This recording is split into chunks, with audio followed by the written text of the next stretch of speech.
ನಮಸ್ಕಾರ, ನೀವು ನೋಡ್ತಾ ಇದ್ದೀರಾ ನ್ಯೂಸ್ ಫಸ್ಟ್ ಲೈವ್. ನಾನು ಸಬಾ ಹಕೀಂ. ಪ್ರಮುಖ ಸುದ್ದಿಗಳನ್ನು ನೋಡೋಣ. ಮೊದಲಿಗೆ ಹೆಡ್ಲೈನ್ಸ್.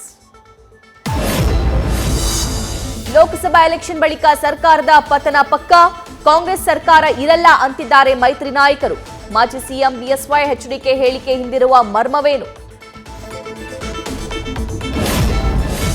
ಸಿದ್ದರಾಮಯ್ಯ ಗರ್ವಭಂಗಕ್ಕೆ ಸನ್ನದ್ಧರಾಗಿದ್ದಾರಾ ದೇವೇಗೌಡರು? ಜೆಡಿಎಸ್ ಪಕ್ಷ ಎಲ್ಲಿದೆ ಅಂತ ಪ್ರಶ್ನೆ ಮಾಡ್ತಾ ಇರುವ ಸಿಎಂ ವಿರುದ್ಧ ಸೇಡು ತೀರಿಸಿಕೊಳ್ಳಲು ಮಾಜಿ ಪ್ರಧಾನಿ ತಯಾರಿ.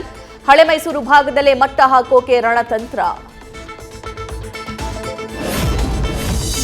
ಸಂಯುಕ್ತ, ಮೃಣಾಲ್, ಪ್ರಿಯಾಂಕಾ, ಸಾಗರ್ ಮೊದಲ ಬಾರಿ ಅದೃಷ್ಟ ಪರೀಕ್ಷೆ ಎದುರಿಸಲಿರುವ ಸಚಿವರ ಮಕ್ಕಳು.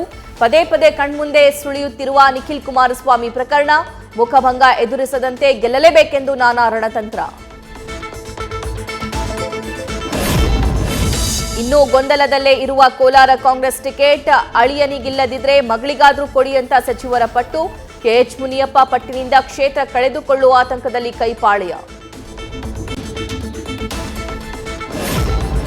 ಮಂಡ್ಯದಿಂದ ಎಚ್ಡಿ ಕುಮಾರಸ್ವಾಮಿ ಸ್ಪರ್ಧೆ. ಇವತ್ತು ಆಪ್ತರ ಜೊತೆ ಸಭೆ ನಡೆಸಲಿರುವ ಸಂಸದೆ.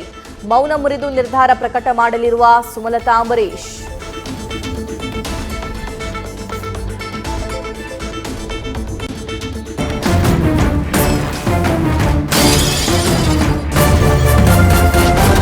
ನ್ಯೂಸ್ ಫಸ್ಟ್, ನಿರ್ಭೀತಿಯಿಂದ ನಿಮ್ಮ ಪರವಾಗಿ.